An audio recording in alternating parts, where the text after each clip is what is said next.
नमस्ते। लखनऊ वाले देख रहे हैं आप और अभी हम ग्राउंड पर मौजूद हैं। यहाँ पर जनता से जानेंगे कि आखिरकार जो उत्तर प्रदेश में चल रहा है राजनीति में उसे कैसे देखते हैं।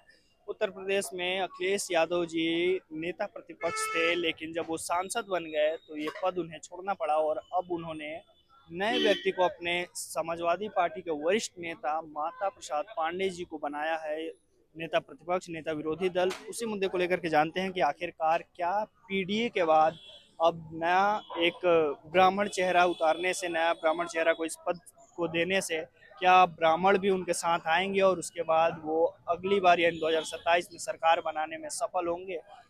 कैसे देखते हैं इस निर्णय को अखिलेश यादव जी के?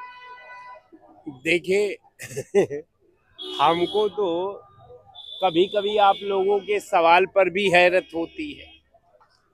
आज सवाल का जो रूपांतर का सार आपने नया कोण बना करके नई रचना लिख करके जो आप लाए हैं उस पे भी मुझे संदेह हो रहा है।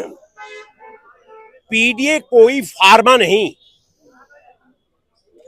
पीडीए कोई संविधान का किसी भी अनुच्छेद का अभिन्न अंग नहीं, पीडीए कोई संवैधानिक शब्द नहीं।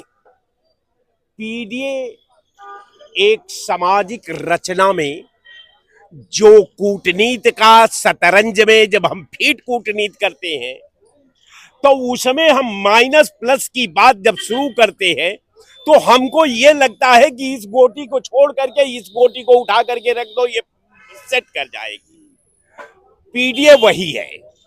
अब रह गया सवाल कि भाई अखिलेश यादव ने अपनी जगह पर प्रतिपक्ष का नेता पांडे जी को बनाया है, बहुत अच्छी बात है, बनाना भी चाहिए, इसलिए कि भाई वो पद तो खाली रह नहीं सकता, उस पद पर कोई न कोई विराजमान रहता। कल कोई अखिलेश यादव मान लीजिए संकुचित दायरे के घेरे में परिधि में आकर के अगर किसी यादव को ही अगर विपक्ष का नेता बना देते तो भाजपा को के हाथ में बटेर लग जाती, एक इसके पास मुद्दा बन जाता। अब चूंकि अखिलेश यादव ने कहा कि नहीं साहब, मैं अपना प्लेटफार्म पर आपको नहीं खेलने दूंगा, आपको अपने प्लेटफार्म पर खेलना होगा, इसलिए कि जिस प्लेटफार्म पर आप खेलना चाहते हैं मैं उस प्लेटफार्म को खत्म कर दिया है। अब रह गया सवाल कि भाई भाजपा का तरीका ढूंढने का है।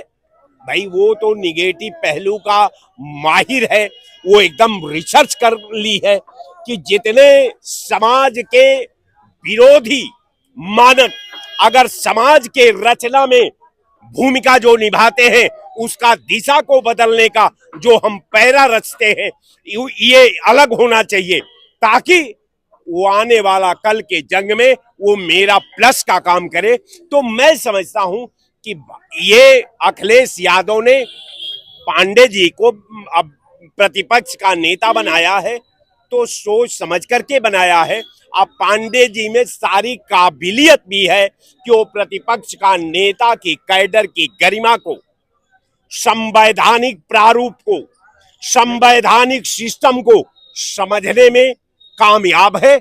हम समझते हैं कि जो अखिलेश यादव ने माता प्रसाद पांडे को जो नेता विरोधी दल बनाया है ये बहुत, लेकिन भाजपा और बसपा भी उनके ऊपर आक्रामक है, कह रहे हैं कि पीडीए को ये धोखा दिया है। पीडीए कहकर चुनाव आज में अच्छा परिणाम उन्होंने हासिल किया लोकसभा चुनाव में, और जब पद देने की बात आई तो वो एक ब्राह्मण को दे दिए। पीडीए के साथ धोखा है। देखिए भाजपा का हमेशा सारी राजनीति निगेटिव पहलू पर होती है। भाजपा कभी भारत के शक्ल को और स्वरूप पर कभी सार्थक थिंकिंग नहीं करती, वो कभी शोध नहीं करती। तो भाजपा को कैसे समझ में आएगा कि सार्थकता क्या है, इसका स्वरूप क्या है, इसका दिशा क्या है और इसके पीछे आम जनता का मंशा क्या है? इसको तो समझना पड़ेगा, इसके लिए पढ़ने की जरूरत है। ये साजिश का हिस्सा नहीं हो सकता, ये रिसर्च का हिस्सा है, ये शोध का हिस्सा है, ये समाज का हित का हिस्सा है और संविधान को कायम रखने का हिस्सा है। ये उसका स्वरूप है। आप समझिए कि भाजपा के निगेटिव पहलू पर ना आप जाइए। भाजपा क्या कहती है, भाजपा संविधान को नहीं मानती, अगर उसके अनुरूप काम नहीं करता संविधान, भाजपा देश की न्यायालय को नहीं मानती, भाजपा समाज के शक्ल और स्वरूप को नहीं मानती। भाजपा जो भाजपा के हित में काम करता है वही उसका मिशन है, वही उसकी परंपरा है और उसी को वो चाहती है। वो केवल उसका एक धर्म है, केवल प्रधानमंत्री का कुर्सी को हथियाना और मुख्यमंत्री का कुर्सी को हथियाना, चाहे इसके लिए देश का जितनी बड़ी शहादत देना पड़े। भारतीय जनता पार्टी चट्टान की तरह खड़ा है। और आप एक एक नजीर 10 साल का देख लीजिए, वहां आप डिस्कशन कर लीजिए और आपको समझ में आ जाएगा। क्या 2027 में इसका फायदा होने वाला है? पीडीए के साथ ब्राह्मण के वोट मिलेंगे सपा को? अच्छा, पीडीए का क्या मतलब कि इसमें ब्राह्मण वोट नहीं है? पिछड़ा दलित अल्पसंख्यक किसे कहा जाता है? अब हम आपसे पूछते हैं कि ब्राह्मण देश का हिस्सा है कि नहीं है? बिल्कुल है। ब्राह्मण इस देश के संविधान में आस्था रखता है कि नहीं रखता है? ब्राह्मणों को इस देश का संविधान रहने का इजाजत देता है कि नहीं देता है? तो ये द्रोही हैं, ये संविधान विरोधी है, संविधान विरोधी इनका आचरण है, संविधान विरोधी इनका कार्यक्रम है, संविधान विरोधी सोच है। ब्राह्मण भारत का अविभाज्य है, भारत का संविधान में है और ब्राह्मण इसी देश में रहेगा, इसी मट्टी में रहेगा। ब्राह्मणों को आप कहां, ब्राह्मणों को आप क्या बताएंगे? आप ब्राह्मणों का भविष्य लिखेंगे? आप पहले अपना भविष्य लिखिए।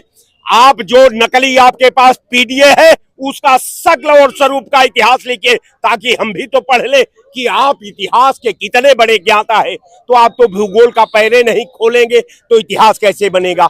आपको तो अफवाह का पैरा खोलना है, आपको नफरत का पैरा खोलना है, आपको देश तोड़ने वाली ताकतों का पैरा खोलना है और उसी में आप खुश हैं। ईश्वर आपको मुबारक करे, वही पॉलिसी पर सोचते रहिए, पॉलिसी बनाते रहिए। जय हिंद।